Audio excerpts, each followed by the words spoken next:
तो अगर आपको सीरियसली में 5512 में अपनी एक सीट को पक्का करना है और सिलेक्शन लेना है, तो आप लोग मन में पढ़ाई करना छोड़ दीजिए। एक्चुअली क्या होता है ना कि जब आप मन में पढ़ाई करते हैं, तो आप पढ़ाई तो कर रहे होते हैं, पढ़ाई के साथ-साथ में आपके माइंड में अलग-अलग थॉट्स चल रहे होते हैं। कभी एग्ज़ाम की टेंशन, कभी घर की टेंशन, कभी ये टेंशन कि पता नहीं सिलेबस कंप्लीट हो पाएगा या नहीं हो पाएगा। तो ये एक स्टडी भी होती है, अलग-अलग थॉट्स भी आते हैं। लेकिन जब आप बोल-बोल के तैयारी करते हैं, बोल-बोल के कोई भी रट रहे होते हैं, पढ़ रहे होते हैं, तो आपका कंसंट्रेशन सिर्फ़ उसी सब्जेक्ट पे होता है। आपका माइंड इधर भागता नहीं है। तो सबसे पहले आज से एक ये रूल बना लो कि हमें जो भी पढ़ाई करनी है, हम बोल-बोल के तैयारी करेंगे। ओके? ये आपको एक चीज़ को अच्छे से ध्यान में रखना है। तो आज से क्या करोगे, मन में कोई तैयार नहीं करेगा, जो भी आप पढ़ाई-लिखाई करेंगे, बोल-बोल के तेज़-तेज़ से करेंगे, जिससे क्या होगा आपको एक तो नींद नहीं आएगी, आप बोर नहीं होंगे और आपका पढ़ाई मन भी लगता रहेगा, ओके? तो सबसे पहले एक छोटी टिप्स ये थी। सेकंड ये थी कि साथी बहुत से हमसे ये पूछ रहे थे, जैसे कल मैं लाइव था तभी पूछ रहे थे कि भैया कि एक थोड़ा-सा बता दो रिव्यू कि किस तरह से हमें नंबर लेकर चलना है अपना, कितना टारगेट लेके चलना है। तो सामने यहाँ पर देखो स्क्रीन पर अभी थोड़े दिन पहले जब मैंने वीडियो बनाया था, तो उसमें बताया था कि आपको कितना नंबर टारगेट लेके चलना है, मिनिमम टारगेट कितना लेके चलना है। अगर आप मिनिमम इतना नंबर लेकर आ ही जाएँगे, तो आपका सिलेक्शन हो जाएगा, दोनों में टाइपिंग के लिए भी और साथ में फाइनल सिलेक्शन हो जाएगा। अब उसमें था क्या कि जैसे सब्जेक्ट जो आपके हैं हिंदी है, रीजनिंग है, जीएस है, कंप्यूटर है, यूपीजीके है। तो आपको इनमें किस सब्जेक्ट पर ज़्यादा कमांड रखनी पड़ेगी, किस पर थोड़ी कम रखनी पड़ेगी। तो सबसे पहला क्या है कि अगर आप जैसे मैं अपना बताऊँ आपको, जब मैं अपना प्रिपरेशन करता था यूपी ट्रिपल एससी की एग्ज़ाम की या यूपी के किसी एग्ज़ाम की, तो मैंने उसमें एक ऑब्जर्वेशन ये की थी कि अगर आपकी हिंदी अच्छी है, आपने हिंदी अगर अच्छी कर ली, तो यूपी का कोई भी एग्ज़ाम ऐसा नहीं है जिसमें आप अपना क्लियर ना कर पाएँ। सभी के सभी एग्ज़ाम आप क्लियर कर लेंगे अगर आपने अपनी हिंदी को अच्छे से कर लिया। एक्चुअली मैंने क्या किया था कि उस टाइम मैंने ना तो ऑनलाइन कोचिंग ली थी, ना ऑफलाइन कोचिंग की थी। बस मैंने यूपी ट्रिपल एससी के एग्ज़ाम दिए देखे थे। वहाँ से मैंने चीज़ों को ऑब्ज़र्व किया और देखा कि हिंदी अच्छे से आ रही है। तो अगर हमें जॉब चाहिए तो हिंदी को अच्छा करना पड़ेगा। तो उस टाइम मैंने हिंदी को समझा नहीं था। मैंने लुसेंट एक तरफ से रट ली थी। मुझे समझ नहीं आती कि अलंकार क्या होते हैं या समास, संधि संधि ये सब क्या होता है। बस मैंने लुसेंट को एक तरफ से रट्टू तोते की तरह रट ली थी। इवन दो कि ऐसे रटी थी कि अगर कोई पर्यायवाची आ जाता था पेपर में, तो मुझे इतना तक पता था कि ये पर्यायवाची लुसेंट की बुक में राइट वाले कॉलम में है और 8वें नंबर वाला पर्यायवाची है और बीच में इसके नीचे मैंने अंडरलाइन कर रखी है और ब्लू सॉरी रेड पेन से मैंने हाईलाइट किया हुआ। इतने ऐसे मैं रट ली थी। ये पेज रट लिया था। तो अगर आपको होता क्या था कि जैसे 25 नंबर का आया, तो 25 में से कम मेरे 23 से 24 क्वेश्चन ठीक होते थे।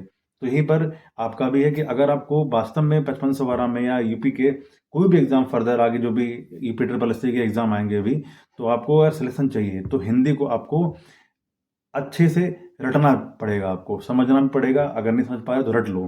जितना अच्छा हिंदी रट लोगे आप, आपका सिलेक्शन में आप 80% क्लियर कर जाओगे। तो ये था कि अगर आपको हिंदी में 25 से 26 नंबर तक ले जाते हैं, तो आपका सिलेक्शन यहीं से हो जाएगा। बाकी कोई दिक्कत नहीं है। बाकी देखो कंप्यूटर का ये सीन है, कंप्यूटर आप कितनी भी पढ़ लो, कितनी पढ़ लो, कहीं से भी पढ़ लो, आपका शायद 11-12 नंबर फँस भी जाए, हो भी सकता है 11-12 नंबर आपके किसी बुक से आ जाए, लेकिन आप टाइम बहुत ख़राब कर दोगे उसके पीछे।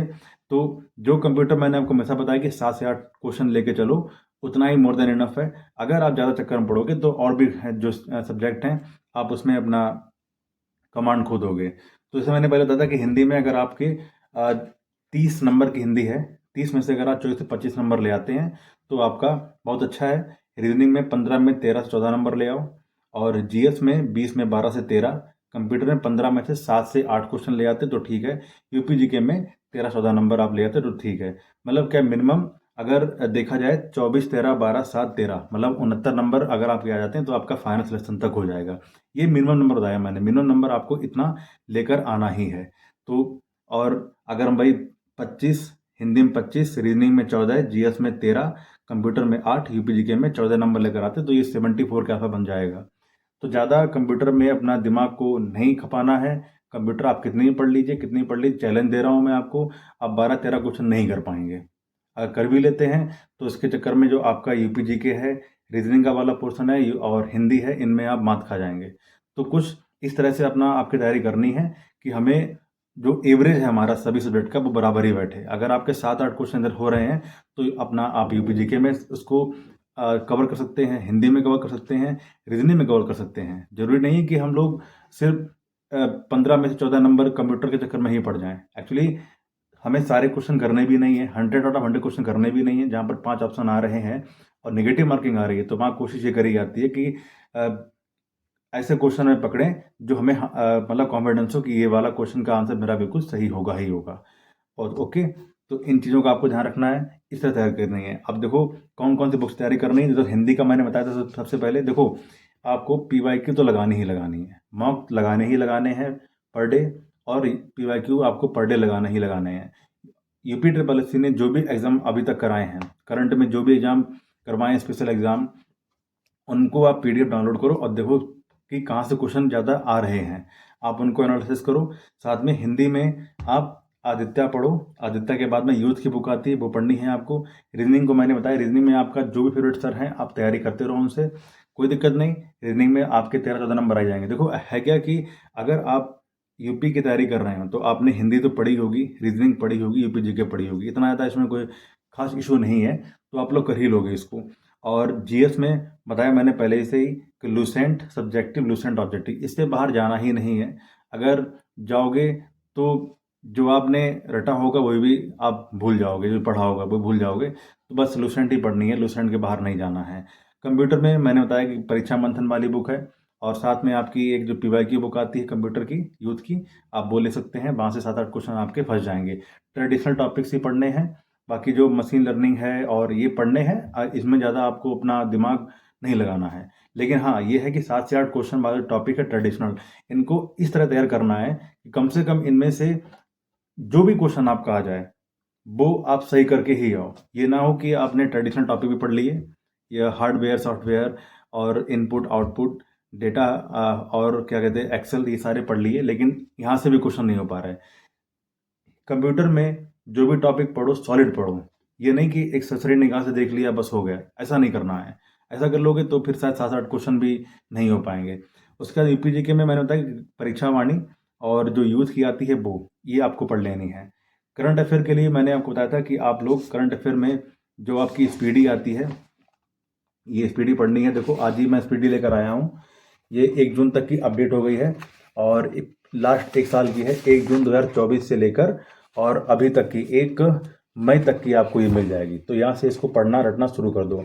अब इसको पढ़ना कैसे मैं आपको बताऊँ, सिंपल सा एक तरीका ये है कि ज़्यादा नहीं, अगर आप इस मेथड से कर लेते हैं तो आपकी जो करंट अफेयर है वो लगभग 5 दिन में सारी की सारी 1 साल ख़त्म हो जाएगी। करना क्या है आपको, जैसे ये है यहाँ से आपको स्टार्ट करना है, यहाँ से करना है स्टार्ट आपको। जैसे ये क्वेश्चन है, ये आंसर है, ब्लैक में क्वेश्चन है आंसर है।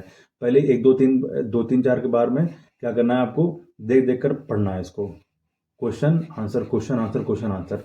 नेक्स्ट टाइम क्या करना है आपको यहाँ से कि फिर आप चाहे मोबाइल से आंसर छिपा लीजिए या किसी चीज़ से आंसर कवर कर लीजिए, उसके बाद में फिर से इसको पढ़ना स्टार्ट करिए।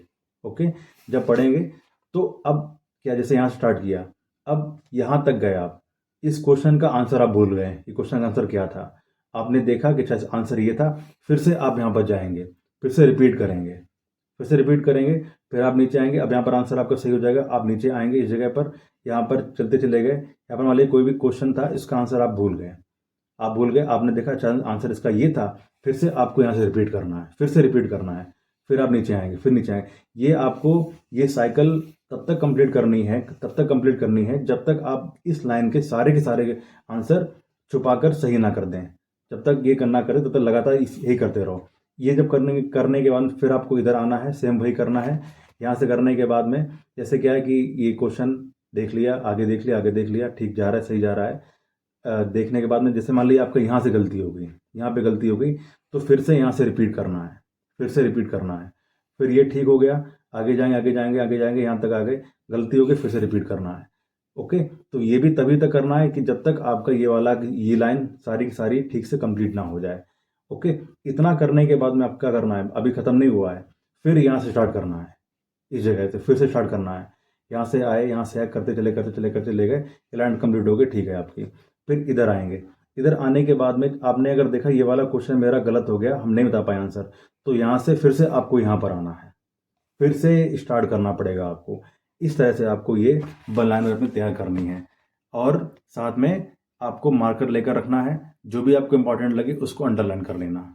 ये अगर आप करके देखोगे तो मैं गारंटीड दे रहा हूँ इस चीज़ को लेकर, आप 5 दिन में 1 साल की स्पीडी पूरी वन लाइनर कवर कर लोगे। 1 साल के 5 दिन में स्पीडी कवर हो जाएगी 1 साल की। साथ में आपको एक चीज़ और, अगर आप चाहो तो क्रॉनिकल्स है, ये संविधान क्रॉनिकल पर मंथ की आती है, आप इसको ले सकते हैं। यहाँ पर पीछे जो यूपीजी के करंट अफेयर मिल जाएगी, यहाँ पर इसको तैयार कर सकते हो। अगर फिर भी नहीं आपको समझ में आ रहा है तो ये जो RWA की मंथली आती है 30-40 रुपए की प्रिंट आउट PDF मिल जाएगी, वहाँ से आप अपने 30-40 में कुछ जाता नहीं है। ये करंट अफेयर एक दोस्त से मैं लेकर आया हूँ, उससे मैंने कहा था कि दिखा दो, तो ये देखो ये PDF निकाल सकते हो RWA की करंट अफेयर पर मंथ इनकी भी है, यहाँ से क्वेश्चन आप तैयार कर सकते हो अपने। तो अच्छी है यहाँ पर, जैसे एक क्वेश्चन है यहाँ पर कि हाल ही में पहली बार ईमेल के जरिए FIR कहाँ दर्ज की गई। ओके, इसका क्वेश्चन का आंसर क्या है आप लोग कमेंट सेक्शन में बता सकते हैं। तो ये आपकी सारा हो जाएगा, किस तरह करंट अफेयर तैयार करनी है, कैसे हिंदी तैयार करनी है, रीजनिंग तैयार करनी है, ये सारा बता दिया। फिर बता रहा हूँ मैं आपको, जितनी अच्छी आप अपनी हिंदी कर लोगे, जितनी अच्छी हिंदी कर लोगे, अपने मैक्सिमम से मैक्सिमम टारगेट लेकर चलो, हिंदी में मैक्सिमम से मैक्सिमम नंबर हमको लेकर आने हैं, आपके सिलेक्शन के चांसेस उतने ही ज़्यादा बढ़ जाएंगे। अगर हिंदी आपकी ख़राब हो गई तो फिर शायद आपके सिलेक्शन की प्रोबेबिलिटी बहुत ही कम हो जाएगी, नेग्लिजिबल हो जाएगी एक तरह से देखा जाए तो। हिंदी को अच्छा करना है, हिंदी में जितने ज़्यादा नंबर ले आओगे चांसेस अच्छे हो जाएंगे आपके सिलेक्शन के। अगर ख़राब हो जाती है तो हिंदी के आपके मतलब चांसेस खत्म हो जाएंगे। ओके, अब जैसे होता है कि हिंदी में पैराग्राफ आता है 5 नंबर का, तो वो तो आप कर ही लोगे, सभी के गलत नहीं आते हैं। और संधियाँ एक्चुअली सभी पढ़ लेते हैं, समास सभी को आता है, अलंकार सभी को आता है। देखो, और सेकंड चीज़ क्या है कि जो चीज़ ईजी आपके लिए है, आपको लग रहा है कि हाँ ये वाला पोर्शन ईजी है, तो वो ईजी सभी के लिए ही है। जो भी तैयारी कर रहे हैं सभी के लिए ईजी है। रीजनिंग में जो पैटर्न, जो टॉपिक आपके लिए ईजी है वो सभी के लिए है। ओके, गलतियाँ, जो चांसेस होते हैं आपको आगे निकलने के, वो कहाँ पर होते हैं? एक तो ये होता है कि बहुत से बच्चे होते हैं ओवर कॉन्फिडेंस में आकर जो सही आंसर था वो भी गलत कर देते हैं। जैसे अभी इलाहाबाद हाईकोर्ट का ही हुआ था, उसमें क्वेश्चन आया था कि भारत का जो राष्ट्रीय गीत है किसने लिखा। अब लोगों ने कॉन्फिडेंस में आ गए, उन्होंने क्वेश्चन ढंग से नहीं पढ़ा, रविन्द्रनाथ टैगोर लगाए।